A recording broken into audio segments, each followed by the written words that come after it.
Details లోకి వెళ్తే urea సరఫరాలో విఫలమైన కాంగ్రెస్ సర్కార్పై రైతులు తిరగబడుతున్నారు. సిద్దిపేట జిల్లా హుస్నాబాద్ లో మంత్రి పొన్నం ప్రభాకర్ క్యాంపు కార్యాలయాన్ని రైతులు ముట్టడించారు. అడ్డుకున్న పోలీసులకు రైతులకు మధ్య తోపులాట జరిగింది.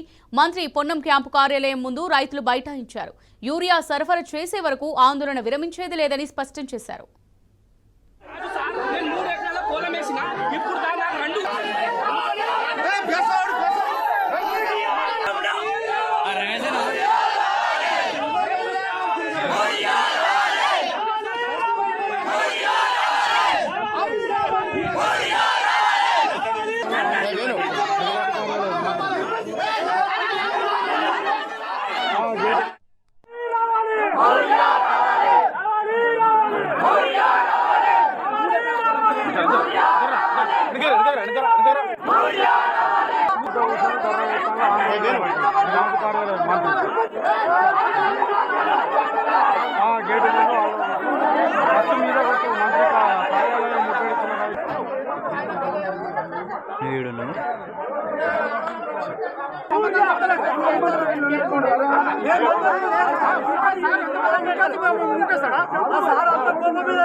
రైట్గా దీనికి సంబంధించి మరిన్ని డీటెయిల్స్ మా రిపోర్టర్ రంగాచారి అందిస్తారు. రంగాచారి, మరి హుస్నాబాద్ లో మంత్రి క్యాంపు కార్యాలయాన్ని రైతులు ముట్టడించినట్టుగా తెలుస్తోంది. మరి అక్కడ పరిస్థితులు ఏ విధంగా ఉన్నాయి, దీనికి సంబంధించి డీటెయిల్స్ ఏంటి?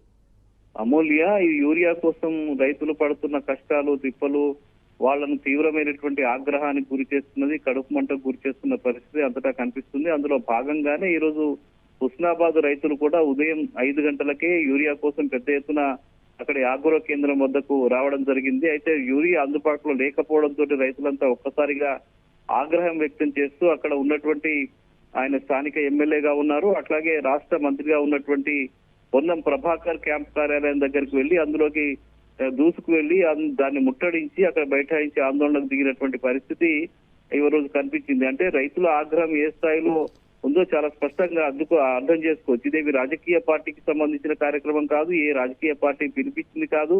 రైతులు కేవలం యూరియా కోసం అక్కడికి వచ్చి వాళ్ళకు అందుబాటులో లేకపోవడంతో ఆగ్రహంతో వాళ్ళు ఏకంగా అధికార పార్టీకి సంబంధించిన వాళ్ళ ఇంటిని ముట్టడించాలి, మంత్రి ఇల్లు ముట్టడించాలని చెప్పి వాళ్ళంతటా వాళ్ళు వెళ్లి అక్కడ ఆందోళనకు దిగినటువంటి పరిస్థితి వాళ్ళకి కలిగిందంటే రాష్ట్ర ప్రభుత్వ వైఖరిపై, ముఖ్యమంత్రిపై, ప్రభుత్వంపై వాళ్ళు ఎంత సీరియస్ గా రైతులు స్పందిస్తున్నారో ఈ ఘటన మనకు చాలా స్పష్టంగా అర్థం చేస్తూ ఉన్నది. గత నెల రోజులుగా హుస్నాబాద్ ప్రాంతానికి సంబంధించిన రైతులంతా కూడా వివిధ మండలాల్లో యూరియా కోసం తిరుగుతున్నారు, క్యూ కడుతున్నారు. ఉదయం 5 గంటలకు వెళ్లి వాళ్ళు పిఎస్సిఎస్ ల వద్ద, ఆగ్రో కేంద్రాల వద్ద క్యూ కడుతూ ఉన్నారు. అయినప్పటికీ కూడా ఇప్పటి వరకు కూడా అక్కడ యూరియా సక్రమంగా సరఫరా కాక చాలా ఇబ్బందులు ఎదుర్కొంటున్నటువంటి పరిస్థితి అక్కడ కనిపించింది.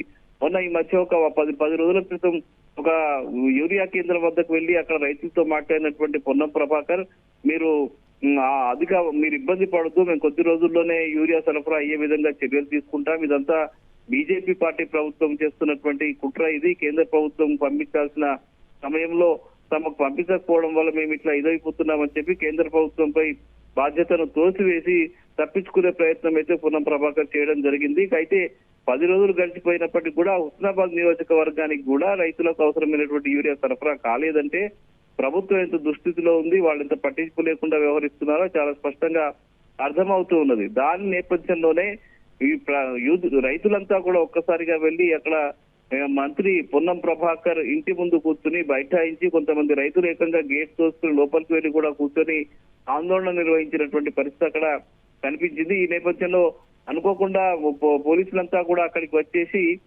రైతుల్ని పెద్ద ఎత్తున బెదిరించి వాళ్ళని అక్కడి నుంచి పంపించడానికి ప్రయత్నం చేసిన నేపథ్యంలో రైతులు తీవ్ర స్థాయిలో ఆగ్రహం వ్యక్తం చేశారు. పోలీసులపై కూడా ఆగ్రహం వ్యక్తం చేసినటువంటి పరిస్థితి అక్కడ కనిపించింది. మీరు యూరియా సప్లై చేయరు, ప్రభుత్వం యూరియా సప్లై చేయదు, మేము అడిగితే ఇవ్వరు, మేము ఇక్కడ కూర్చుంటే మా ఆందోళన వ్యక్తం చేస్తుంటే మా దగ్గరకు వచ్చి మీరు బెదిరిస్తారా అనే పద్ధతిలో రైతులంతా కూడా పోలీసులపై తిరగబడ్డటువంటి పరిస్థితి కూడా అక్కడ కనిపించింది. మొత్తానికి ఇది రైతులకు తీవ్రమైనటువంటి ఇబ్బంది, తీవ్రమైనటువంటి కష్టాలు ఎదురవుతున్న పరిస్థితి యూరియా వల్లనే జరుగుతూ ఉన్నది. ఇది సరైన సమయంలో యూరియా గనక రైతులకు అందించకపోతే వాళ్ళు వేసిన పంటలు వృధా అయిపోయే పరిస్థితి కనిపిస్తున్నది. ఆ పంటలకు సరైనటువంటి దిగుబడి వచ్చే పరిస్థితి లేదు. ఫలితంగా రైతులంతా కూడా తాము చేసిన కష్టమంతా కూడా గంగపాలవుతుందనే ఒక బాధతోటి రైతులంతా ఇబ్బందులు పడుతున్నటువంటి పరిస్థితి.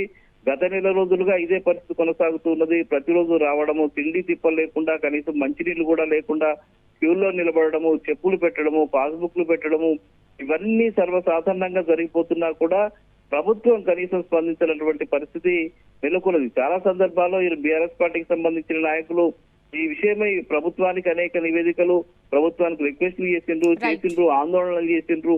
ఎన్ని చేసినా కూడా వాళ్ళు దీని ఒక రాజకీయ పరమైనటువంటి కార్యక్రమంగా భావిస్తున్నారే తప్ప రైతులకు సంబంధించిన నిజమైన కష్టం ఎంత ఉంది ఏంటిదనే విషయాల మీద మాత్రం వాళ్ళు ఒక అవగాహన కల్పించుకుని రైతులకు సరైన సమయంలో యూరియా పంపించాలనే ఒక జ్ఞానం లేని పద్ధతిలో వ్యవహరిస్తున్నటువంటి పరిస్థితి ఉంది. ఈ నేపథ్యంలోనే రైతులకు తీవ్ర స్థాయిలో ఆగ్రహం వ్యక్తం అవుతున్న పరిస్థితి. అంతటా కూడా రాష్ట్ర ప్రభుత్వంపై దుమ్మెత్తిపోస్తున్నారు. వాళ్ళు ముఖ్యమంత్రి మీద కూడా దుమ్మెత్తిపోస్తున్నారు.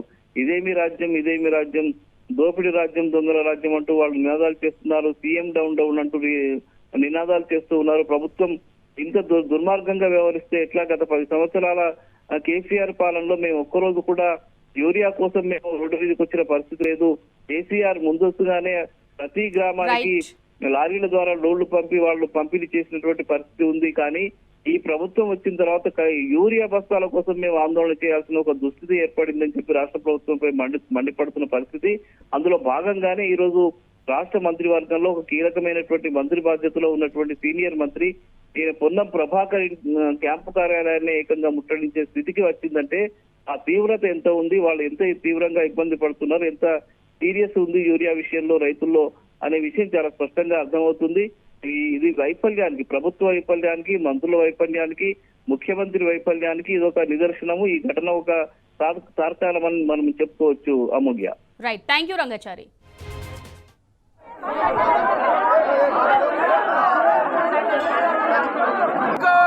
యూరియా కావాలి, యూరియా కావాలి.